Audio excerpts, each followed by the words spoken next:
In this episode, we will explore the incredible economic impact of LGBTQ plus tourism. Did you know that US consumers spend over $200 billion a year on queer-friendly travel? Picture this, a legally married gay couple and their two adopted kids jet off to a dream vacation. But, the country they visit criminalizes homosexuality. What happens to their legal status? And if one of them ends up in the hospital, can his partner visit him? It's a maze of legalities and law. But don't worry, we are here to navigate it all. We'll break it all down, giving insights into what makes this tourism different and how destinations and accommodations can create spaces that are welcoming and safe. This episode is guaranteed to leave you inspired and ready to embark on your own travel adventures. He helps hotels, destinations, and other travel brands learn how to authentically engage with and welcome diverse guests and travelers with confidence. He designed a cutting-edge hospitality-related LGBTQ marketing and sensitivity training program, LGBTQ Masterclass, and co-authored the Handbook of LGBTQ Tourism and Hospitality Marketing. We have with us Ed. I'm not done. There's so much more about Ed, who's also an educator and a thought leader in LGBTQ tourism and hospitality. And for more than 20 years, he's been the editor-in-chief and contributor to some of the most significant LGBTQ mainstream travel publications, helping travelers discover truly welcoming and safe destinations and accommodations, and serves also on the faculty of NYU, New York University, which I'm also an alumni, at the Tisch Center of Hospitality, and a lecturer in marketing at the University of Texas in New York. So many things, and we have just started. Hello, Ed. Hello. Thank you. So I'd love to immediately dive in. Let's dive. So at the end of the 90s, you've been dealing with market research. And just after that, you found yourself also working in the gay industry, let's say. I always say to people that I became a professional homosexual. So you've been doing it way before me, and I would love to learn from your experience. And what did you see already back then at the end of the 90s about the research market that you did? Well, thank you for that kind introduction. And yeah, I'm excited to talk with you about that. I always joke that I've monetized my homosexuality, especially around Pride season. Everyone hires you at Pride month to work. And I like to say, yes, could you hire us the other 11 months, right? So it was a long time ago in a very, very different social atmosphere in the late 90s. Homosexuality was still not super accepted, even in westernized countries. At that time, I think there was maybe one state in the United States that had some form of domestic partnership or civil unions. I think that was probably 1999, actually. That was the state of Vermont. And in Europe, the Netherlands, I think, had some form of same-sex marriage starting in 1989. So we're talking about the very beginning of this awareness of homosexuality as something other than a secretive, shameful thing, something that was, important and that people led their lives around. So that matters a little bit later on in terms of marketing. So we'll talk about that again. But so I graduated from Harvard in 1984 and decided I wanted to do something fabulous. So I went to France, ended up meeting a guy, and I ended up staying there for 5 years with this person. I worked in technology and had a couple of other jobs. Then I came back and I started working in the software industry and, liked it. I'm very technical, but didn't love it. So I decided to attend business school, and I was accepted at Northeastern in Boston, loved it, specialized in market research, then got a job immediately outside of that in market research. I kept getting bigger and better jobs in market research, applying for and getting more important jobs each time because I thought, I'm really dissatisfied. Maybe the next job would be better, next job. But it turns out I just didn't like market research. So I had a big job getting a lot of money, but just didn't like it. And so around about that time, I was in Provincetown traveling. I love traveling, and Provincetown, Massachusetts is very popular with gay travelers. LGBTQ, but at the time we said gay travelers and lesbian travelers to a certain extent. I loved it. Met some guy at a party who was launching an LGBTQ, really a gay travel newsletter. So I said, oh, you should hire me. I'm a good writer and I love to travel. I love to talk about my trips. So he did. So he hired me as a correspondent from Boston. And then that went really, really well. That was in 1997. In 1998, he offered me a job. So I quit my market research. But was it all about stuff happening in Boston or not only? Exactly right. So I was hired to report on LGBTQ, really gay happenings in Boston. New restaurant, new bar, new club, that kind of thing, an event that was happening. So I would report. It would get printed in their newsletter.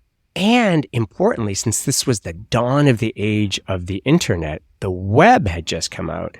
So this company, Out and About, launched a website, and we sold PDFs of travel guides, and we sold them. We didn't give anything away for free. We sold them. So we monetized the website instantly. We made a lot of money selling PDFs. So I was responsible for the Boston travel master file, we called them, the Boston Travel Guide. And we expanded.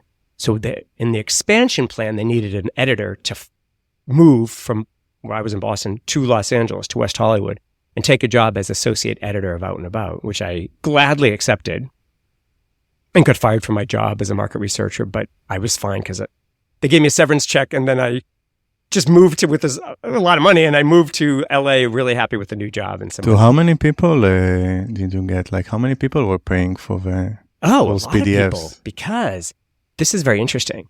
But are we talking about dozens? Hundreds and hundreds and hundreds.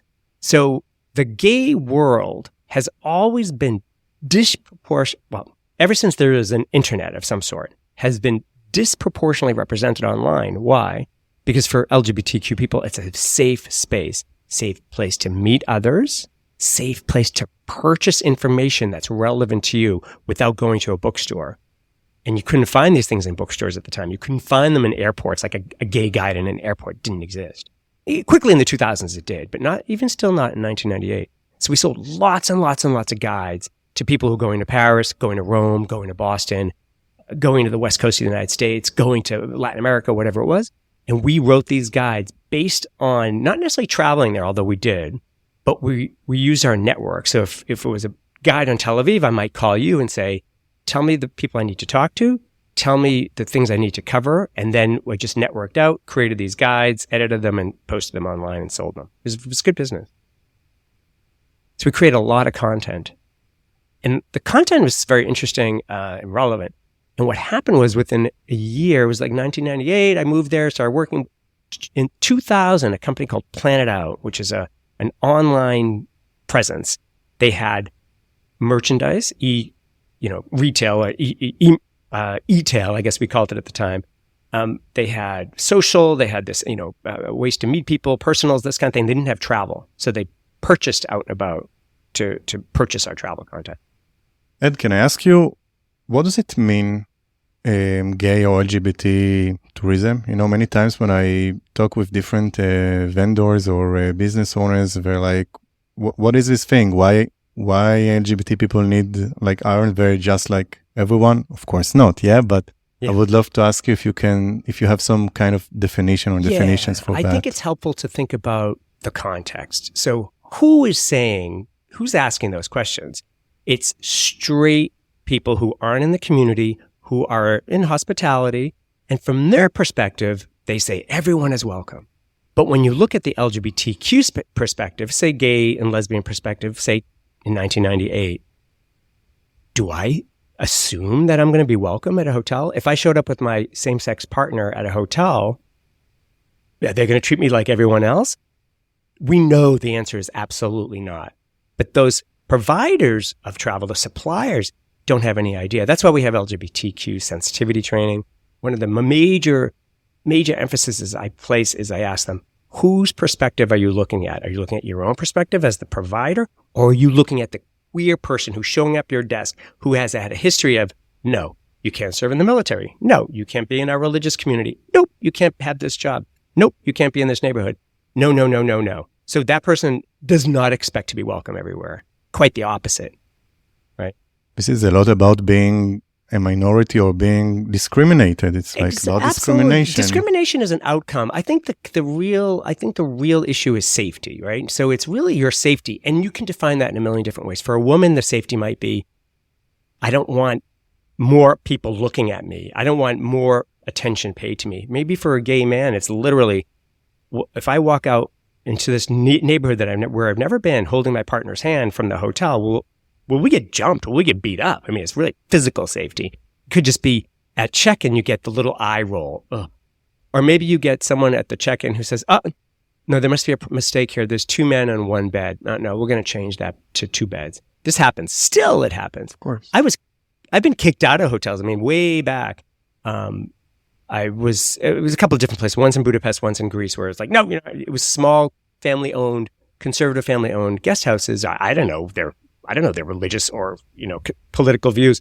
I just wanted a room, and no, you can't be here. You can't come here if you and this person want to share the same bed. No, we're not going to have you here. So it does happen. That's not that long ago, and it still happens. So that's safety. It's really safety. Just no one fears being discriminated against. I mean, maybe we do theoretically, but really it's about your safety. Will I be truly welcome? If you walk in, if a man walks in with a woman, heterosexual couple, oh, we're celebrating our anniversary. Oh, that's wonderful. Oh, can I give you a romantic restaurant? Oh, you should try the 2 men come in. Do they ask whether they're celebrating anything special? Do they make any sort of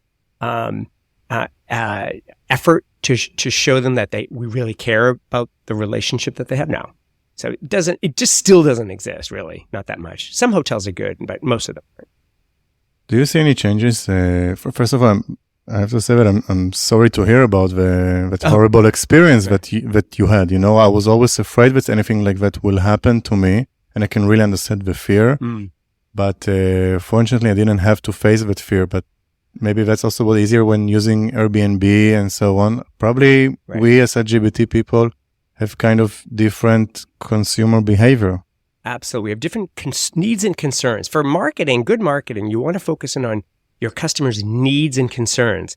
Ooh, this person likes air conditioning. Ooh, they like a high thread count, But you really want to get into their very specific needs and concerns. Black people, an African-American visitor, maybe they have a very, concern about being assumed that they're not going to pay their bill, or assumed that they don't even belong there. I have a friend who's a white, he's white, and his husband is black, and they have 2 white kids from his previous marriage. They show up sometimes at a hotel, and the hotel check-in person says to the black guy, I'm taking care of these customers. Please wait your turn. Because just the assumption, that's sort of race and that's sort of gender and that's sort of relationship. What happens in hospitality is hospitality providers are trained about a couple of things that the training is like 150 years old. Perceived gender, perceived relationship. Ooh, I see a man and a woman together. Maybe they're celebrating something special.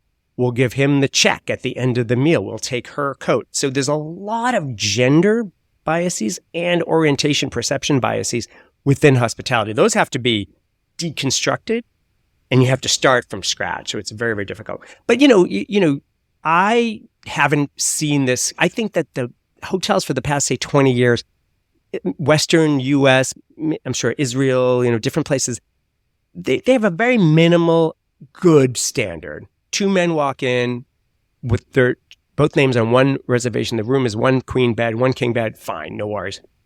Check them in. Everyone's happy. It's really minimal standard, but at least there's that, right? But they're missing the opportunity to delight. Oh, are you celebrating anything special? Oh, that kind of thing, like that lean in conversation, which can lead to stronger customer relationships. It usually doesn't work with homosexuals. It usually only works with the heterosexual guests.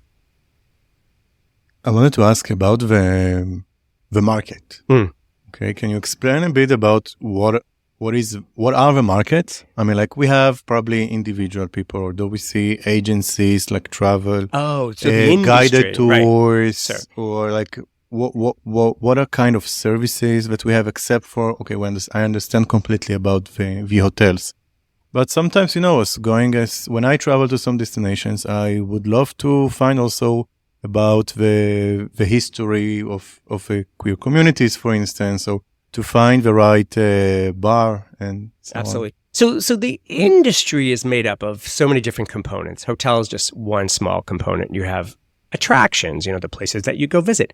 You have the destination itself. You have the generating region, which is where the tourists come from, and the destination itself, where the visitors come. You have the travel component. How do these people move there? Train, plane, automobile. So there's lots of different components.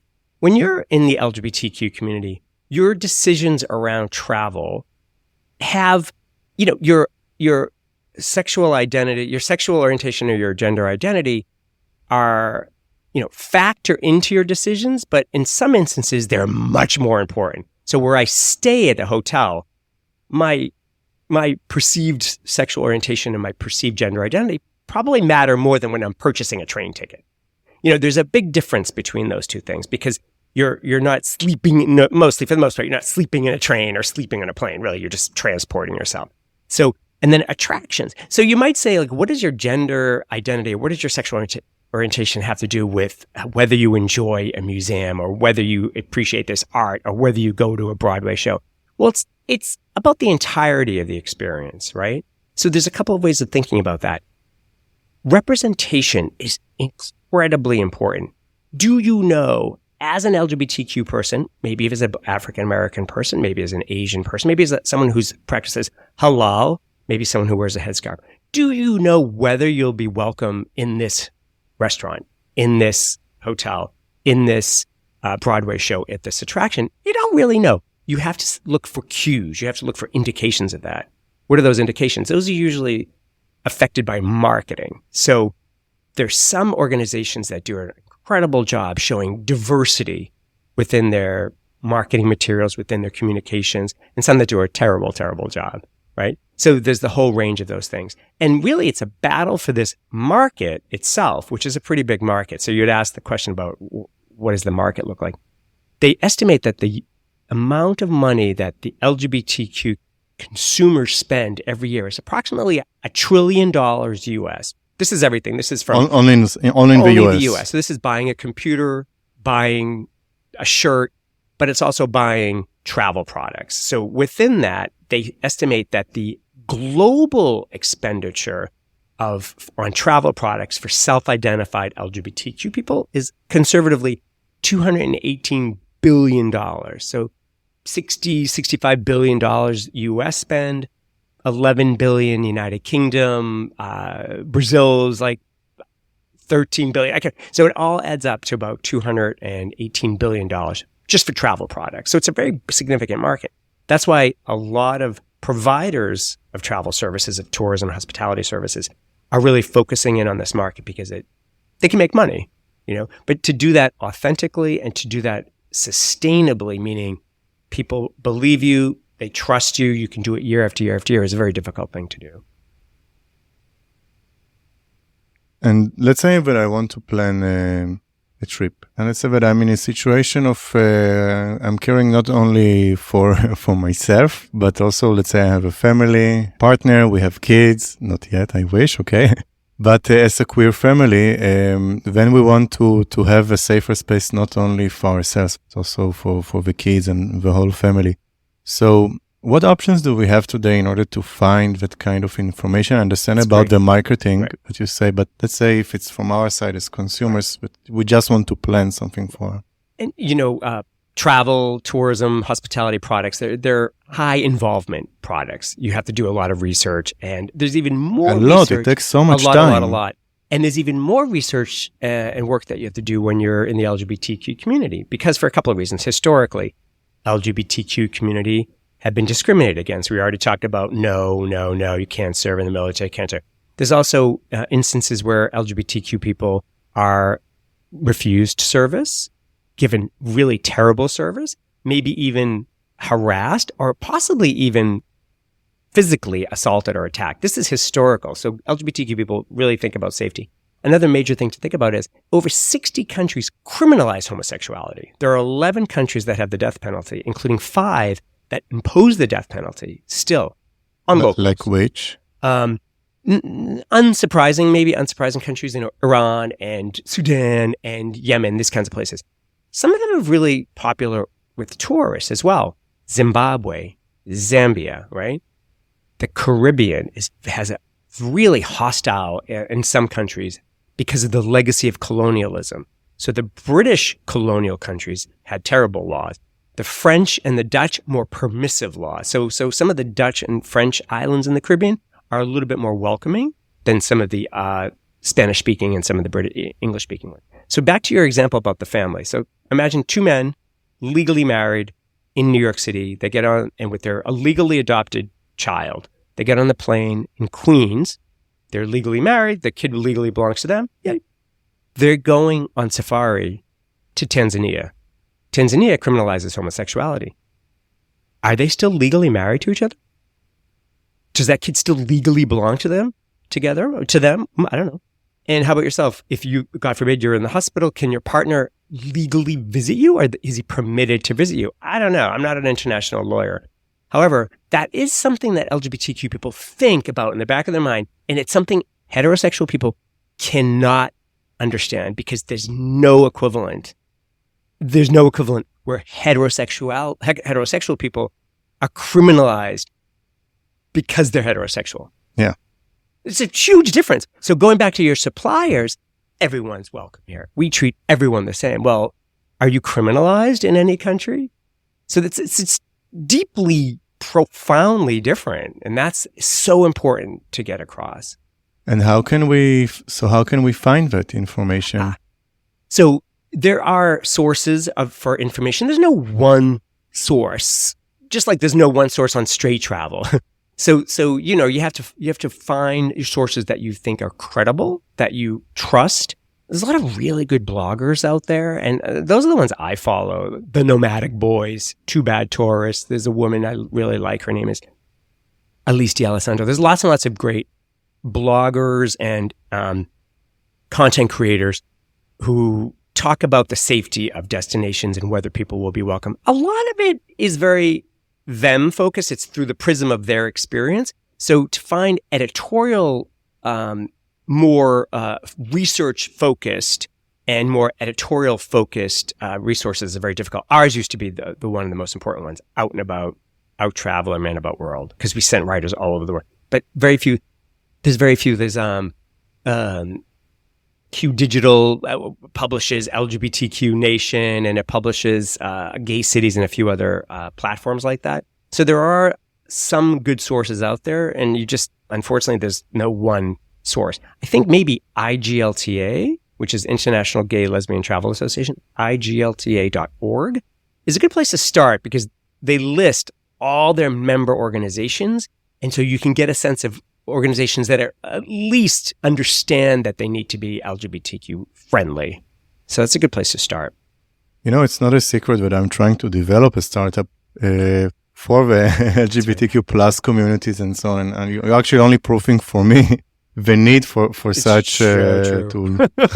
Well, we used to be our publication that doesn't, we have lots of archives that are actually difficult to access. So it doesn't really exist, but there's a couple of publications interesting. There's a book that just came out called the Pride. Oh my gosh, now what is it? It's a woman who just published it. I have it over there. I'll find it for you. But there's very few. I mean, Mr. B&B is a good resource. Do you know Mr. B&B? Yeah. For your accommodations. Yes. Yes. That's for hospitality, but not necessarily. But for tourism. Let's say, but if I want to find a travel guide, I think that one of the problems with this kind of sources of information, which are like of content, which is dependent on people who will write that content. And then it's very difficult to update the stuff because we all the time have new vendors and new people doing those things. Recently, just a week ago, I when I was presenting my startup to some potential investors, and actually it was the first time that I presented it to investors who are not necessarily LGBT. Oh. And then one of them asked me, like, do you think to expand it? Meaning, like, like she was asking me if there was such a platform, let's say, would I think if it can be relevant for different kinds of minorities? And honestly, I'm not sure if I can answer that because I think that what is interesting and special about LGBT people that it is a minority. It can be the opening for other kinds of minorities, just like, like Stonewall riots, 1969 was the beginning just before the whole, like the feminist revolution, the black rights movement, and so on. So maybe queer people are the first to suffer, let's say, and it can be the light for later. But I think that even now after our conversation that no, let's take it. I'm Jewish. Maybe I can give example about Jews. Okay, that there is some fear of discrimination, but it's not so big. I mean, depends where of course. But I don't know about any Jewish people or Arab people, for instance, that plan too much their trip because of not being accepted in some ways. I mean, Jewish people probably, or Israeli, okay, they know that not to go with their passport to Iran, probably, yeah. But except for that, it's not that they have,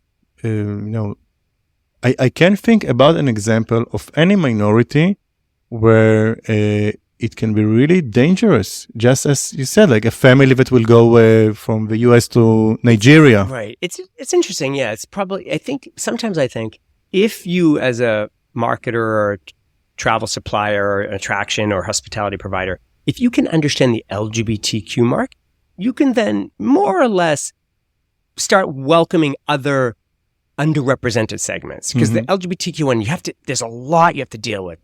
People just disapprove of it, whereas, other minorities, it's a little bit different. However, I would say that black travel, especially in the United States, can be very difficult and very challenging. Have you heard of this thing called the Green Book? It was a movie. And anyway, Green Book, it was a published guide by black people for black travelers in the United States from 1948 till 1970 or 60 or something.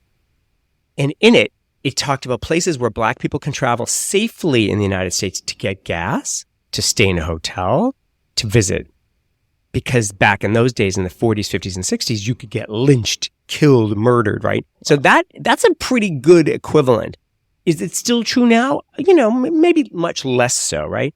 Another segment is women travelers, solo women travelers. There's still a high risk for solo women travelers. So I think there are some segments that you could scale to. I think she was talking about scaling your business a little bit, right? So I think those are the things I would think about. I think within LGBTQ, you could talk about that.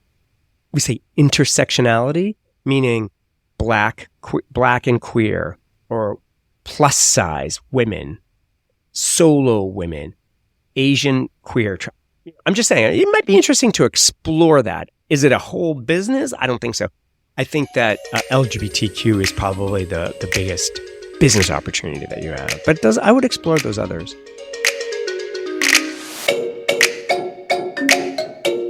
Okay, so before we'll proceed to the next episode that we were recording with Ed Salvato, where we will talk more about the specifics around LGBTQ plus tourism, what's happening, how to be more appealing to those kind of clients. But before we will move to the second part, I have to add that the whole journey of Ed is so interesting, and this is something that I see in many episodes that we recorded with LGBTQ plus business owners, that we do find that they're not just business owners of a regular business, they're also activists. They care also about the society, and sometimes even decisions which are related to the society and the impact will be in a higher priority rather than only the business view of those things. Now also, we have to remember that being an LGBT is being a minority just like any other kind of minority, either it's about ethnicity or religion or gender. Being an LGBT is being another kind of a minority, but that minority is so special since there are LGBTQ plus people in all kinds of societies all around the world, all ages, all colors, all beliefs, and so on. So, because so many people who are minorities, many of their daily decisions are being based on avoiding discrimination. For instance, me, probably as an LGBT, if I will go to some restaurant, for instance, or a travel office, and I had a very good experience there, doesn't matter if I shared my sexuality or not, but the fact that I felt very safe, okay, that people respect me, they like me the way I am, so most probably I will come back to that business. And this is something which is very important when understanding about the habits. It's not only about making businesses which will be friendly. There's a whole psychology here also from the side of the customers. Now we see also how many brands and companies use branding, especially around Pride Month, in order to attract more people, not only LGBT, also in order to brand themselves as liberal. Once looking on businesses, I always like to divide it into three types. And usually people are not talking about the third type, which I find the most interesting and also relevant to these two episodes. So first of all, when people usually talk about LGBTQ plus businesses, they talk about a gay-friendly business or LGBT-friendly, meaning it doesn't matter who is the business owner, what are the products, the fact that they say that they are accepting queer people. So for instance, a hotel that would say, yeah, we will accept you. But it can also be a supermarket, for instance. Now, the second type of businesses are related to the identity of the business owner.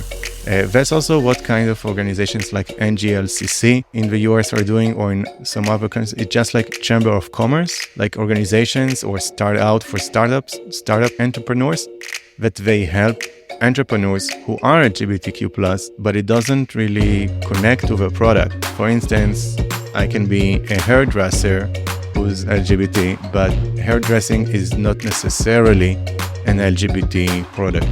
And I think that also what we have to differentiate and what we see that is changing is the third type, where it's about the product. The product is designed for LGBTQ+. For instance, a heteronormative straight travel company that creates a product, a trip, a travel, which is dedicated for LGBTQ people. What will it have? So for instance, if traveling in a history museum, for instance, visiting Jerusalem in Israel and then going to Yad Vashem, to the Holocaust Museum, seeing also the sites which are related to our history, seeing about the pink triangle that people had. Not only the Jews were forced to have a yellow triangle, but also the LGBTQ+. Or visiting a memorial site, which is also important for LGBT people. And there are so many also museums and galleries all around the world. So many times when you want to work, for instance, with a travel guide who is an LGBT, it's not only about the fact that we will maybe feel comfortable with them, but it's a lot also about the product, what service they will give us. Probably some of the recommendations that can give us have so much value, much more than just putting a sticker or changing the branding of the company. So let's move on to the second part, where Ed will share with us so many of his experience and knowledge related to LGBTQ+ tourism. Stay with us.